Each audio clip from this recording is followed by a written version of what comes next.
স্বল্প খরচে দুধ পাবদা খেয়েছেন কখনো? সর্ষে পোস্ত বাটা দিয়ে তো পাবদা খেয়েছেন, একবার সর্ষে পোস্ত ছাড়া দুধ পাবদা বানিয়ে খেয়ে দেখুন কেমন লাগে।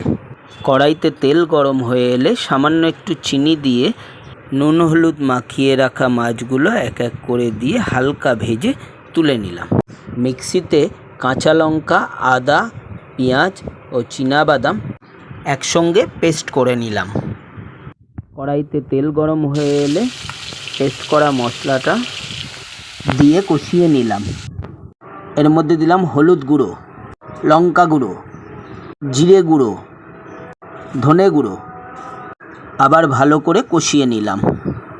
স্বাদমতো লবণ দিলাম। মিক্সি বাটিটা ধুয়ে জল দিলাম। মশলাটাকে আবারও ভালো করে কষিয়ে নিলাম। মশলার থেকে তেল ছেড়ে এলে স্বাদমতো চিনি দিলাম। এবার এর মধ্যে এক বাটি দুধ দিয়ে দিলাম।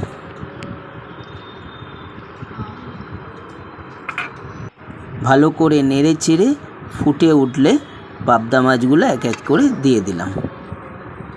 ফুটে উঠলে গরম মশলা গুঁড়ো দিলাম।